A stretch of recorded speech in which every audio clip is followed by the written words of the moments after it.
everyone. Are you having hidden problems of revenue leakage in your business? I bet you are, considering 97% of the companies on the planet are having some revenue leakage in their business. Like mapping how a 5% drop in revenue could be to, maybe poor follow up or some type of gap that's happening in the company. Every company on the planet has these things. Today, we're going to speak to an expert on and around this. Mr. Jason Kramer, he's better known in circles as the CRM whisperer. I'm going to let him explain that. The company is called Cultivize, and go to cultivize.com, which is cultivize.com, or afterthelead.com. Jason, welcome to the CEO Sales Strategies podcast. Thanks, Doug. Super excited to be here and chat with you today. Ah, yes. Yeah. So how did you get the name the CRM Whisperer? Because when I first saw that, I was like, this is pretty cool.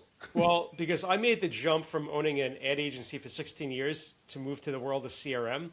And people like, Jason, why would you do that to yourself? Why? Like, how would that even happen? And so I'm just a really anal retentive person. I love data. I love process. And so for me, I get super excited about the inner workings of a CRM and the processes and how to put all that together to make the tool more effective for the company and the teams that use it. I want to jump in on that side because I mentioned follow-up, for example, in the beginning, right? Yeah. And when I look at a lot of CRMs and I ask the question, how are we following up? They're like, I don't know, right? Like that type of thing, right? And there's all kinds of places in a CRM that either the CEO of the company or the leader of of the sales division, they should be looking at, but a lot of leads are falling through the cracks. Do you see that too as well? Oh, absolutely. Yeah. So why? Well, the number one reason is not because salespeople don't want to follow up. They say, and you know this, Doug, right? They say, I'll get to it later. I'll get to it tomorrow. I'll get to it next week. And when you don't have a process and there's nothing there to remind you, things can fall through those cracks extremely easily. And so it's not because there's not intention. It's because people are using tools or no tool, right, which is even worse, perhaps, but they're not using it with a defined process to say, okay, I send a proposal. This is the next thing that happens 4 days later. This is what happens if I don't hear back from them. And when you don't have those processes, things will just easily fall through and disappear. Yeah, and folks, let me put it kind of quantified. If you're a $10 million company and you got 5% dropping, that's $500,000 in revenue when it comes down to it, right? So, and if you're a $10 million company and you don't have process highly defined, I can promise you with high probability, it's more than 5%. Oh, absolutely. And what's interesting too is that depending upon the sales cycle, right? So, we're assuming maybe that there's some companies that can close in, a week or 30 days or 60 days. Yeah. So for that, follow-up is a little bit easier because maybe it's still on the top of someone's mind. But if you have a 6-month long or a year long or a year and a half long sales cycle where you're selling something that's expensive or complicated and there's lots of decision makers and lots of steps involved, if you don't have that process and someone's, says, call me back in 6 months or you're still going through that, you can expect that probability of those things falling through to be way more than 5%. Yeah, and look, guys and gals, this is not just like fictitious banter going back and forth. I see this every week, certainly almost every day. When I'm looking at somebody's account, you can see proposals have been dormant, clients are dormant, things are just being dropped. Follow up in between, say, sales and operations or customer service and sales is being dropped. And I agree with you. When I look at their CRMs, very rarely do they have process or do they have documented process within the company that this is how we handle this particular workflow on this situation. Yeah, and it's kind of I would say almost like a mental shift. So like analogy I like to use, Doug, is if you were to hire somebody that was kind of handy, right? Like building things or what have you, and you said, I need an extension put on my house, right? And you gave them, like a hammer and you gave them a saw and some nails and things like that. If they've never done it before and they don't have a guide to follow, there's no way they're going to be able to build that extension, or at least one that's not going to fall down a week later. And so the mistake I think a lot of organizations make, especially even bigger organizations, surprisingly, is that they hire a salesperson specifically because they say, okay, you know how to sell. You've been selling for 5 years, for 3 years. Now you just need to learn about what we do and then go sell for us. But they're not giving them the tools, right? They're not giving them the things that are going to make it easier for them to sell. And so Yeah. there's a struggle there. And that's where there's a misalignment between leadership and what the expectations are. Yep, tools, training, direction. Now, folks, here's the thing. Most of you all want 1% earners in your company. You want top 1%ers. Like, but the question I always ask these questions, Jason, to companies, they're like, oh, I want these top producers. I'm like, do you really? Like, and they go, yeah. And I'm like, are you actually a company that can handle a top 1% earner? Like, you set up for that? And then, so as you're talking about not having the process, not having the tools in place, right? Here's what happens when you hire those people, folks. They make it up. Like if you don't have it, there's one of two things. They make it up or they leave. It's that simple. And not only that, but let's say you're spending at that high 1%er and you're paying them 150 grand a year. And Yeah. 2 hours a week, they're just doing like administrative work that easily could be automated or could be done by someone else, but they're not doing the things they should be doing to focus on selling for those 2 hours. Over the course of a year, that's almost $40,000 you're paying them just to do administrative work, not even selling. And so forget about the bottom line of the deal slipping through the cracks and the millions of dollars or hundreds of thousands you could be earning if you had a system.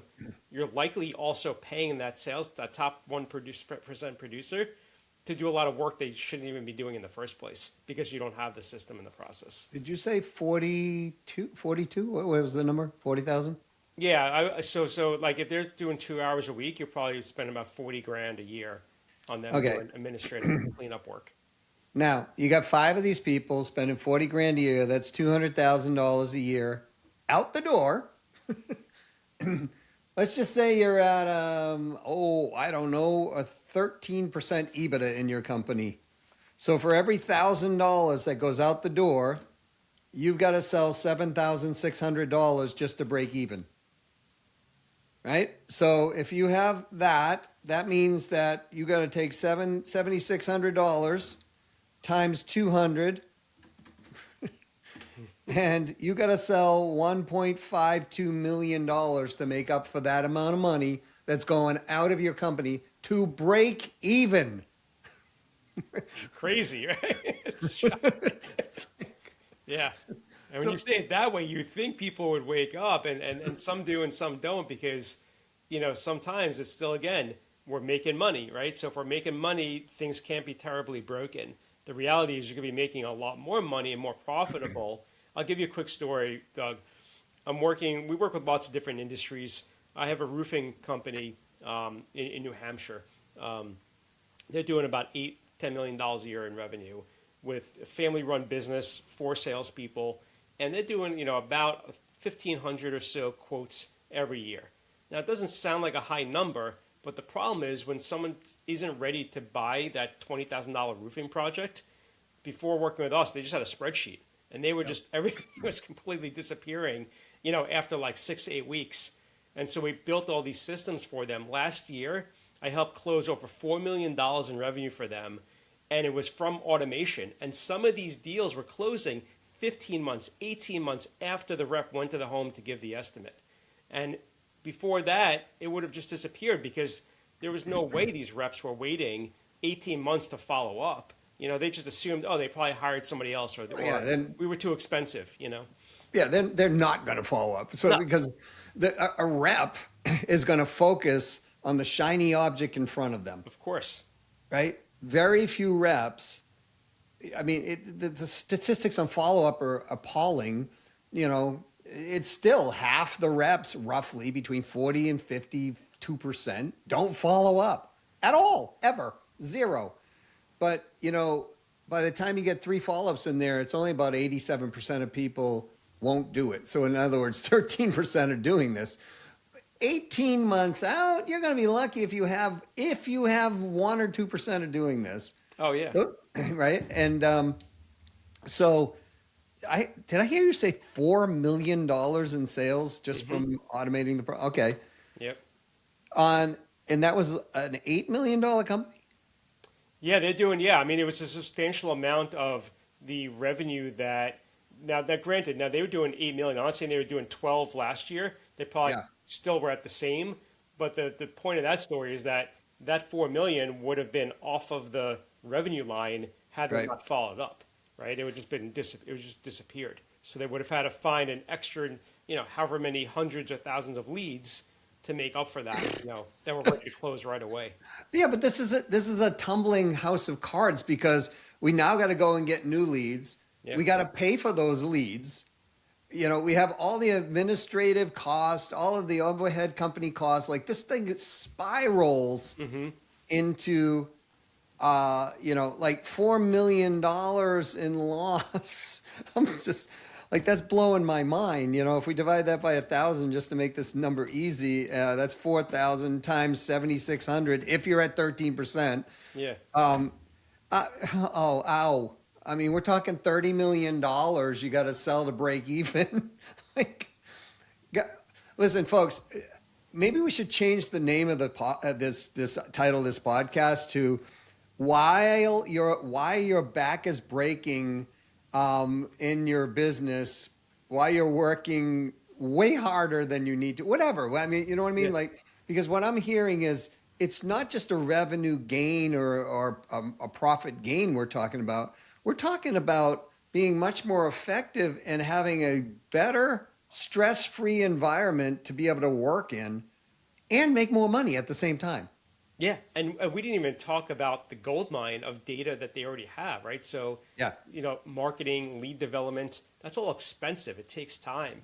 And even then, you're not going to get every lead coming through to be qualified, right? Or even have the propensity to hire you, the budget, et cetera. But you might have past customers that you might be able to resell to. Now, the roofing company, they're not going to be able to resell anything, right? You're buying a roof, you're pretty much done. But there are plenty of businesses out there that have other services, other products. And a lot of companies don't have a good grasp on that data. And they're Yeah. not going back and be like, hey, Sam, hey, Mary, it was great working with you 2 years ago. Like, we also know you do these other things. Did you know we can help with that? And, Right. and if they had a good relationship, they're more likely to do more business. But to your point before, Doug, people are, and I don't want to say lazy because that's kind of like a not nice way to say it, but they're not really thinking about, oh, what about all the past business we've done? Where's the revenue sitting, right, on the people that we're not doing business with anymore, that we could be doing business with? Because it's hard to do, Jason, without the tech involved in this. 100%. Yeah. Right. Yeah. So folks, I don't want you to all go out and fire your sales team because they're like a bunch of lazy sea slugs. That's not what we're saying, right? Not at all. What we're saying is it's kind of like you've got a bunch of baseball players, right? Let's say, and you're like, go hit the ball, and the bat breaks, and then it's like, oh, we don't have a backup bat, like there's no process to it. There's no, the ball boy grabs the bat and runs it to Yeah. the hitter or anything, and now the hitter's trying to figure out where the bat is, and by the time that happens, let's say it's on autopilot, 3 strikes are gone, and the deal's over. And so what we want you to please get out of this conversation is, we're not trying to beat up on you. We're trying to wake you up if we haven't already in this Yeah. conversation. And also, I should say, too, to some people I'm sure listening, Doug, it sounds complicated. It's like, oh, that sounds great, but how long is that going to take? What is it going to Yeah. cost? Like, how is that going to happen, right? Our role in Cultivize and our team, we do that work. We help with the strategy, with the planning, creating the SOPs and the process, and then we find the right tech stack and the right tools. And sometimes you already have the tool. It's just not being used well, right? So it's not necessarily saying you have to dump and get rid of what you have. It's evaluating what you have, figuring out if it can actually help solve that problem. And then we'll come in, we'll do the work, train the team, and that's makes it a lot easier for someone. All they have to do is say, yes, we're willing to recognize we have a problem. We're willing to recognize there's a better way of doing what we're doing. Let's explore that conversation and see if it makes sense. I just had this happen literally this morning. I just discovered that. So you got a company, they're doing tens of millions of dollars. Can't name the company because people actually know it. Um, but they're doing tens of millions of dollars. Their customer service team is not logging things in to the CRM, creating a workflow for the sales team to actually follow up with. And so what's happening is all of these new things that could be sold are going into an empty bucket, and no one has ever picked the bucket up. And I'm like, oh my God, there's millions of dollars sitting here, Jason, on cross sells and upsells and repeat buyers and things that are just never made it to the sales team. So it's not that they have to change the tool, right? And to your point, it's just they've got to be able to utilize the tool and the capacity and create this workflow automation that you're talking about that goes, hey, we got an opportunity here, like follow up on this thing, right? So Exactly. and I want to go back to your point that when you're looking at marketing, there was a company once I looked at their marketing and they had 170,000 leads never followed up on at all, zero, at $13 a piece. Oh, wow. Right, guys, that's like $2.2 million in lead I guess costs. they just like to burn money. I don't know. It's Yeah. like, I said to the owner, I'm like, if you want to keep doing this, why don't you just like seriously, I'm a good guy. Buy me a new vehicle, like just Right. Yeah. my Or a wife vacation home. Yeah. you'll save 2 million just doing that. We just want 100 out, and we were joking about it, but the reality is it's not a joke. Here's the cool part. We went back and cleaned up a lot of that, and we actually pulled more than $2.2 million out of those leads. So, but you hit this thing, you said this company was using a spreadsheet, and everything in my body went numb and then exploded in my brain. Like, what?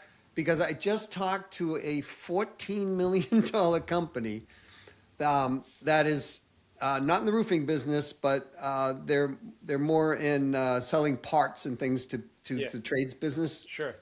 They have no CRM. They have 11 salespeople, and they're all using individual spreadsheets. And I asked them about a few data points, and they were like, I don't know. Like, we'll have to put our spreadsheets together. And I'm like, oh my gosh. Here's the thing, though. I looked, and there's a lot of companies who don't use a CRM system. That is true. Why? Like, it makes no sense to me. Like, what am I missing? I think it comes down to these companies. It's the mindset, right? So it's like if it's not broken, don't fix it. I think kind of attitude, and they don't realize what they don't know, and so Sure. no one's coming in a consultative approach to say, let's explore this. Let's see why this process isn't working. I've even seen it worse. I've had clients that we started working with that were using paper and pen, and they had stacks of folders, on the desk. Right? They didn't even have they weren't even at this sophisticated as having a spreadsheet, and they're doing a multi-million dollar business. Sure. And it's like, and of course, there's nothing organized, and you try to go back and do all the things we're talking about to, resell and to build relationships longer with customers, and it's impossible. It's virtually impossible, and it's all about education, Doug. I think that's what it comes down to, is making people understand that there is something out there that's more efficient, that's better. I mean, it's 2026. It's time to start using technology for your business. And if you're not, you need to explore that option. But I always say this too, which is really important, Doug. Don't look. There's so much software out there today, especially with AI and everything else out there. Tens of thousands of pieces of software you can get, right? But I don't look at the software. I look at, like, what is the problem with the business? Where are the inefficiencies? Where do we need to fix? What type of tools are going to help us get there? Because a lot of people just jump into the shiny object and be like, oh, this tool looks amazing because they saw a demo. They sign up, and the tool only does like 10% of what they need. And now they're paying something that they really don't need, and they're locked into a contract. Or they have a huge tech stack, which is the opposite of this, right? Conversation. They have 20 different, I've seen companies with 3 different CRMs. They got HubSpot, they got like Sugar, and they got like another one. I'm like, why do you have 3 CRM systems? Like it just doesn't make any sense. And this is a really good point that Jason's bringing up, folks, because this just happened 3 weeks ago. Jason looked at small company, small, like $1 million, sub $1 million company, like small revenue company. big impact, but small revenue company. Mm-hmm. We found $63,000 in oversubscriptions on technology just in that like 2 hours we met with them. Right. And I was like, some of the stuff they hadn't used in a year, it was clicking off at $1,500 a month. And I'm like, so folks, if it ain't broke, don't fix it type attitude. Remember, it's usually broke. Right? Like maybe we ought to reframe it. It's usually available for optimization. Maybe we call it, that's a little more positive, right? So, but when you start to optimize all of these areas across everything that I'll say your company does, Jason, and our company does, when you start to optimize across all this customer journey, man, there's so much hidden revenue and profit and margins and things that just kind of like come to light. And then, my gosh, maybe you find a new place to sell, right? A new area that your customers want. And, I want to commend your company for doing this, because with the SOPs and the process in that, also if you're holding accountability to that as an owner, and you don't have to hold high accountability because the systems are doing it for you, it makes it so much easier to work at your company. You'll have happier employees, right? Versus just having people who are just constantly, man, I can't get this done, I can't get that, and all this stress and stuff that comes on. You'll make more money, everybody's happier, better life. I mean, really, when it comes down to it. And the other one is the big E word, efficiency. They'll be more Yeah. efficient at their role, Yeah. and that's what it's all about. I mean, We have human needs to want to contribute. We also have human needs to want to have, hey, attaboy, significance to a certain degree, right? We've been trained that way ever since, birth on the way up. The baby smiles, oh, look at a great little baby, right? I mean, it's all of that thing that's happening. Let's swing over to AI, because, people are like, I find people like love AI, but they fear it. It's kind of like, it's like, oh no, it's Westworld, it's gonna come get me. It's like, no, it's a tool. It's like, yeah, like it's like the automobile. Like, you use it incorrectly, yeah, you run over something you're not supposed to, or you run into something you're not supposed to. But that's my opinion. But I find a really high amount of fear around AI at this point. well, it's there's a great comparison made the other day. I was listening to another podcast. As much as I love to be on them and be the guest, I listen to a lot of podcasts, and they were giving the analogy. They were talking about AI, but about how the engineers that are building AI, some of them don't even really know what it's capable of, right? And so a framework for that is, think about the inventor of the telescope, right? And then you have several months later Galileo finding out about the telescope and using it to make his own discoveries. And so the argument kind of is like, who's smarter and more creative? Is it the person that invented the telescope and didn't know what to do with it, or is it Galileo, that understood how to use it? And so, by that comparison, I mean, AI. There are so many AI tools out there, and yes, it's the huge buzzword. Everybody's talking about it, and I think it will hit a ceiling just in terms of technology, at some point soon. But the reality is, when it comes to sales and business, there's lots of different things that can be done. I think what shouldn't be done is letting AI be your voice, be your talking points, right? And saying, hey, like, write an email for me without giving it any context, or having it do things on its own without understanding who you are, your personality, your business persona, your ICP, all these things. So that's where I think people fall down that trap, is they don't understand the prompts. And obviously there's, hundreds, if not thousands. I know there's thousands of articles about prompting and stuff on AI. But this is where I see, to answer your question, Doug, AI making a huge pivot. In fact, I did a keynote on this at a presentation for a piece of software a few weeks ago, is using AI to analyze conversations you've had with a prospect, whether they be on video, in person, over the phone, and to understand what language is being said, right? Like, what are the key indicators, right? Because there's the neurostrategy piece of how we talk, our expression, our emotion is all signaling different things. But most salespeople, they have a conversation, and what happens? A few days later, a week later, worse, a month later, they go back and they put the notes from their memory of that conversation Yeah. into the CRM or into a Yeah. spreadsheet. And you're guaranteed not to be capturing all the important things if you do that. And so using AI, it's picking up on all those little nuances and saying, hey, Jason, this was their biggest pain point that they mentioned. And these were the concerns of why they may not want to be move forward with you. Here's how to combat that, right? Here's something you could bring to the table to ease their concern, ease their maybe their frustration of what they're dealing with now, and show them the path, to what it can be like to work with you. So that's really important. And the other important piece of the AI is to be able to then say, hey, Jason, now that you've met with them, here's the things you need to do, right? You need to follow up with this at this date. Here's the next follow up. And if you have that system properly set up, it's going to make that effort, right, the sales effort, highly customized for every single touch point.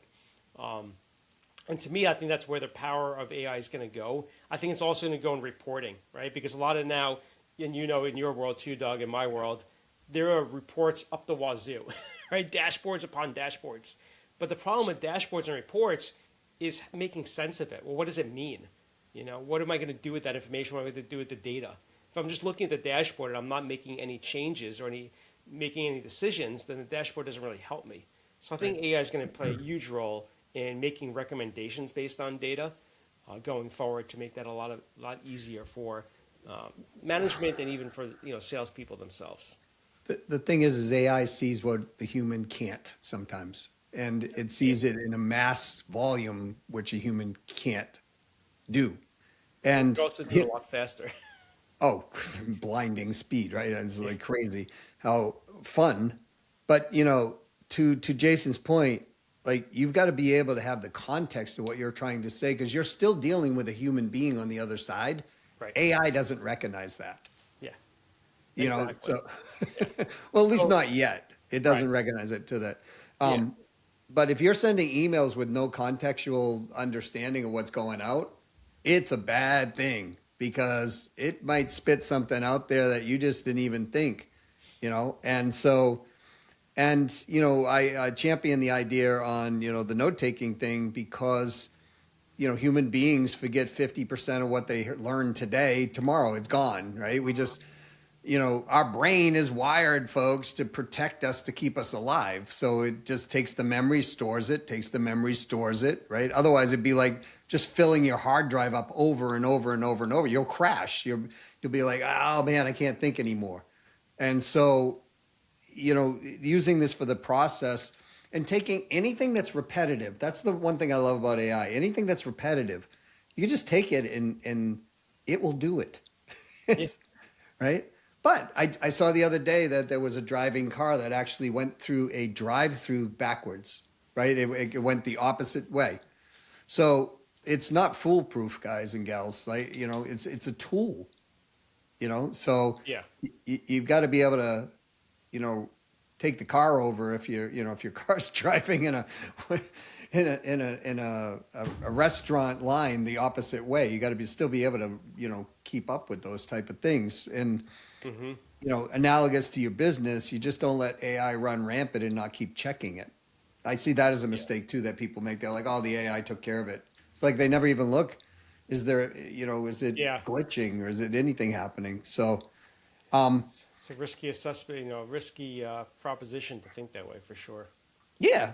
And so, folks, those of you who are AIing this podcast, you could take this and pull some huge nuggets out of it. So, Jason, really what we're talking about, how to be more effective, but we become more effective by improving the efficiencies, the time, the money, the labor, the energy that goes into becoming more effective. So we figure out how to be more effective, and then we're optimizing that component through what you're doing through process and standard operating procedures and things like that. And folks, if you've never been to Disney World, that was like the ultimate in SOP land, right? I mean, they just they got. Yeah. I mean, it's down to a science. And they know when they drop you off a ride, for example, you end up in the gift shop. They know that, and they know what gift shop you're ending up in, and it happens every time because they have just looked at this over and over, and they realize that your children are going to want to buy that Mickey Mouse or that princess thing or whatever it's going to be. And so it's in that case, yeah, you could say it's manipulative, but it's really marketing when it comes down to it. So, Jason, how, like, I'm sure we've blown some people's minds out at this conversation a bit. So, how do they get a hold of you, and what's the best process to contact you or learn more? Yeah, absolutely. Thank you for asking that, Doug. So afterthelead.com would be the best place to go. It's easy to remember. Um, I have some guides there that you can download. I've written some ebooks to help with what we're talking about today, how to nurture leads, how to optimize a CRM, regardless of the platform you have. There's a lot of helpful tools there. And there's also a link and opportunity I want to extend, Doug, to your audience here. Sure. I love having these conversations. I know you and you've been asking some great questions. I'm sure your listeners have some unique questions of their own. Happy to get on a call. No obligation. We'll chat. We'll see if I can provide some value. They can book that call directly from afterthelead.com as well. So it's after the lead, AFTERTHELEAD.com. And folks, I'm giving you that and spelling it out, www, because tomorrow you'll forget 50% of this conversation. So now's the time to take action on these things. Um, But hopefully you and remember the other 50%. That's the most important part. no, I mean, it's just a huge, I mean, I've done training so long. I know that, people, they have the best intentions, Yeah. and it's just then life takes over, right? It's like, we expected this, and then you get the call and it's like, oh, the kid's not feeling well. And then you go pay attention to that. And then three or four other things happen, folks. And, you have the best intentions, but, I heard Tony Robbins say a long time ago, the best time to take advantage of something you want to do is take an action now. Take your first step now. So, uh, you know, and I agree with Tony on that point. So, Jason, thanks so much for being here today. Really appreciate you coming here. And folks, remember, this process uncovers metrics, which uncovers, hidden opportunities for significantly growing your business, your EBITDA through better, sales discipline, if you will. And, and by the way, Jason, they don't have to change their CRM if they call you, right? I mean, it's just No, one of those things. no, not at all. But if Okay. they're using a spreadsheet, maybe we might want to change that. If you're using a spreadsheet, it's not broken, don't fix. It's not, trust me, that's broken, Right. right? It, Exactly. you know, if you're, the fax machine is still around, but if you're using that as your primary mode of communication, it's broken, folks. It's in most industries. So, or at least it's not optimized. Let's leave it at that, I How many guess. businesses even have can accept the fax these days? I, I'd say very few. I don't know the percentage on that, but Yeah, I know it's got to be low, very right? low. And some of the younger folks listening to this are going, "What's a fax machine?" Right? So At Jason, least thanks. they put it on a floppy drive and put it in FedEx. Oh, Really like floppy it. drive. Yeah. Yeah, you younger folks listening to this, you might have to look up some of this stuff.